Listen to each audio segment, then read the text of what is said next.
O soldado brasileiro afunda o pé na lama e quase perde o equilíbrio. O terreno puxa a bota como se quisesse engoli-lo. O cheiro de pólvora já impregnou o ar antes mesmo do combate se definir. O som não vem de um ponto só.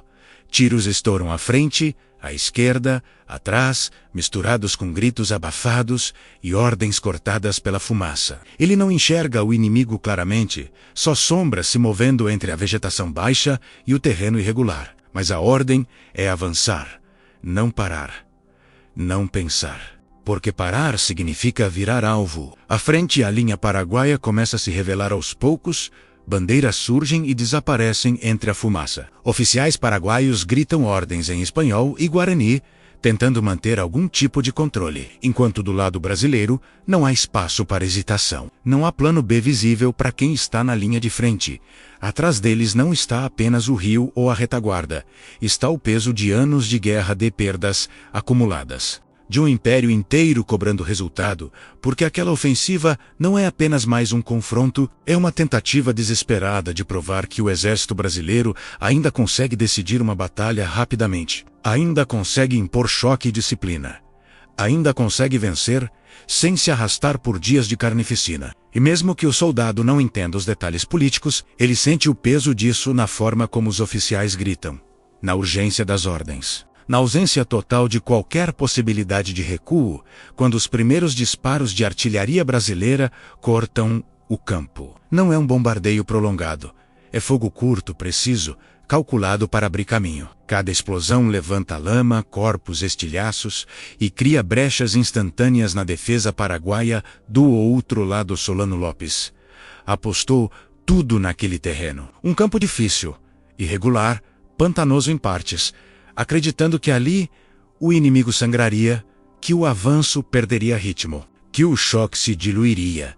Mas o que acontece é o oposto. O ataque brasileiro vem rápido demais, concentrado demais, organizado demais para que a defesa improvisada consiga reagir. A infantaria avança em massa, não em pequenos grupos isolados, cada linha cobre a outra. Quando um homem cai, outro ocupa o espaço sem quebrar a formação. Isso faz diferença nos primeiros minutos, porque a linha paraguaia começa a ceder não por falta de coragem, mas por falta de tempo. Não há intervalo para reorganizar, não há profundidade defensiva. Cada posição perdida vira um buraco impossível de tapar. Nos primeiros 5 minutos, o combate já se transforma em algo caótico para o Paraguai. Grupos ficam isolados. Oficiais tentam reagrupar homens sob fogo intenso. Mas a artilharia brasileira ajusta os tiros quase em tempo real. Atingindo concentrações antes que consigam se formar, o campo vira um inferno de fumaça, lama e gritos. Enquanto do lado brasileiro o avanço continua firme, pesado, implacável, não há celebração. Não há heroísmo individual sendo buscado. Há apenas a execução fria de uma ordem clara. Romper, avançar, esmagar. Porque cada minuto a mais significa mais baixas, mais desgaste, mais críticas acumuladas.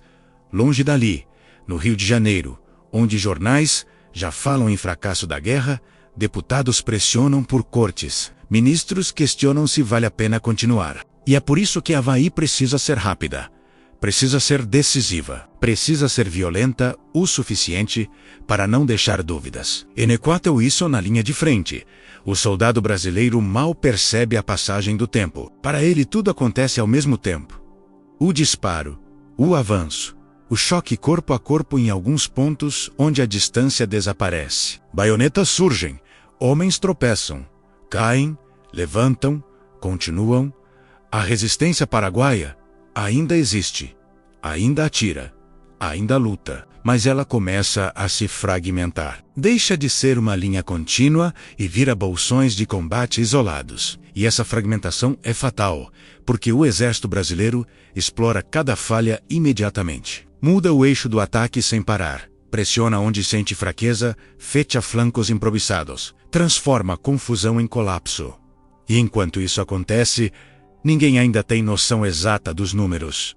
Ninguém sabe quantos já caíram. Ninguém sabe que aquele confronto ficará marcado pela brutalidade da diferença de perdas. Tudo o que se sabe naquele momento é que a batalha não vai durar o dia inteiro, não vai se arrastar até a noite. Algo ali está se decidindo rápido demais, pesado demais, e quando o relógio invisível daquela manhã avança, fica claro para quem está no campo que Havaí não será lembrada como uma luta equilibrada, mas como um choque esmagador que muda o ritmo da guerra naquele setor. O avanço não desacelera. Pelo contrário, ganha velocidade à medida que a defesa paraguaia se rompe em pontos críticos. O soldado brasileiro já não distingue ordens individuais.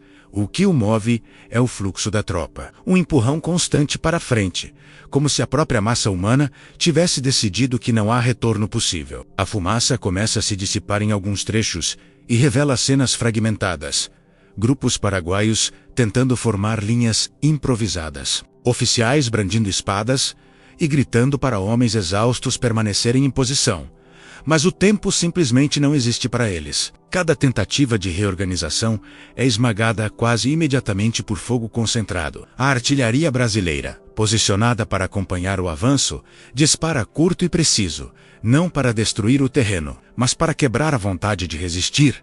Cada explosão abre clareiras de pânico, onde antes havia defesa, e nessas clareiras a infantaria entra sem hesitar. O combate se torna brutal, em distâncias curtas.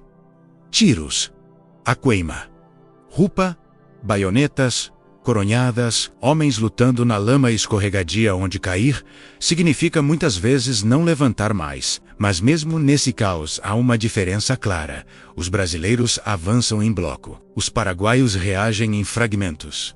E isso decide tudo, porque guerra não é apenas coragem, é coordenação. E Havaí é o momento em que essa diferença se torna impossível de ignorar. Em menos de 10 minutos, setores inteiros da linha paraguaia já deixaram de existir como defesa organizada. Viraram corredores abertos por onde o ataque passa quase sem oposição. Enquanto mais atrás soldados paraguaios percebem tarde demais que a linha da frente não segura mais nada. Alguns tentam recuar, outros permanecem por falta de comando claro.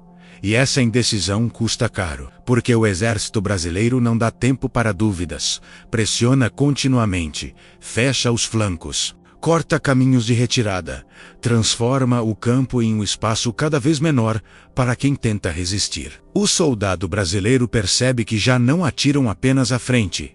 Tiros vêm dos lados, sinal de que a linha inimiga foi ultrapassada, envolvida, cercada em partes.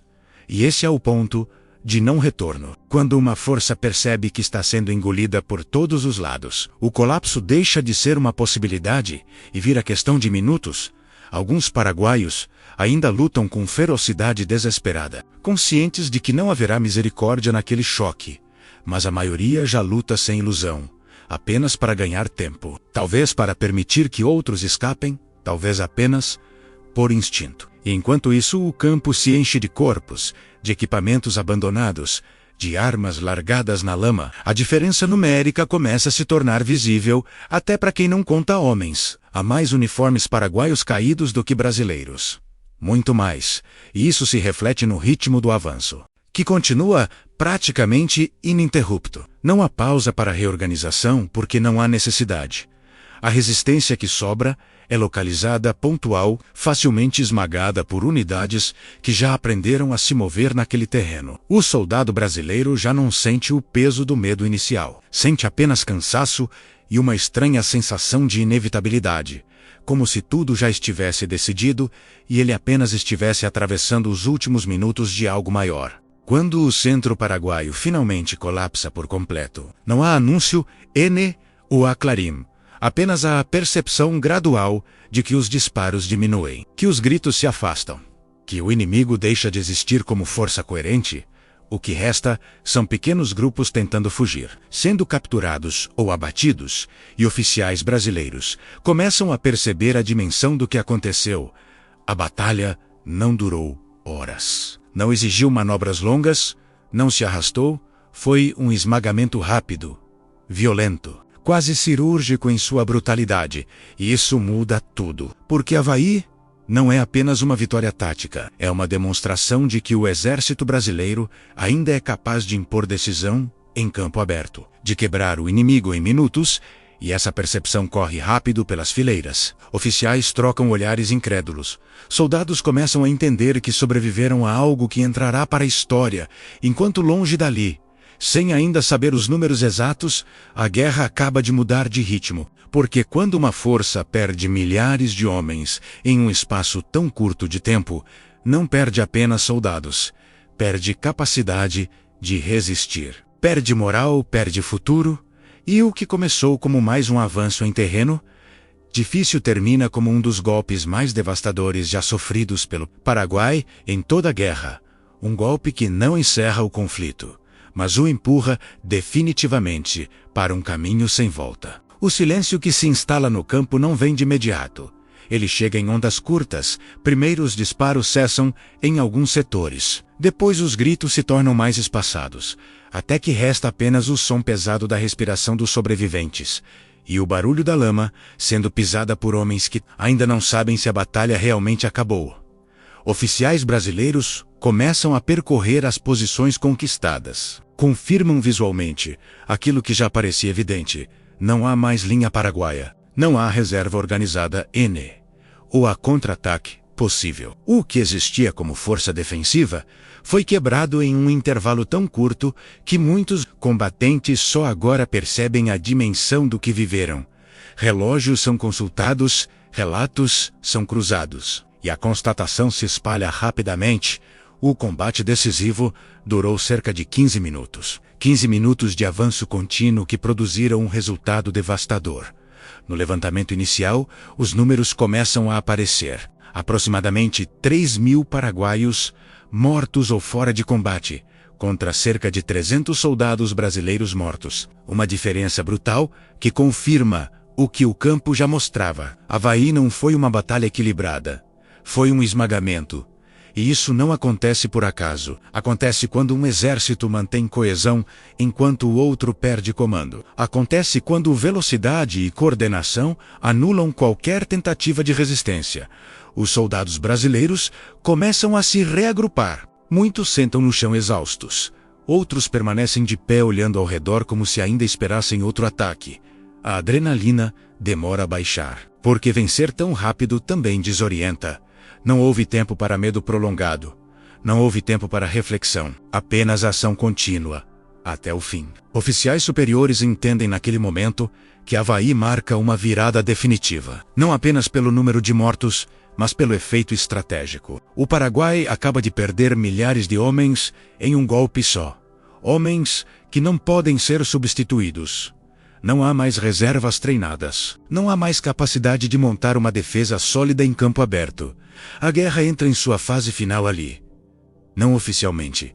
Não no papel, mas na prática. A partir daquele lamaçal, o conflito deixa de ser uma disputa de forças e passa a ser uma perseguição prolongada. Contra um inimigo cada vez mais enfraquecido, Solano Lopes ainda continuará lutando. Ainda tentará resistir. Mas depois de Avaí, a derrota deixa de ser uma possibilidade distante e passa a ser apenas uma questão de tempo. Para o exército brasileiro, aquela vitória rápida tem um peso enorme.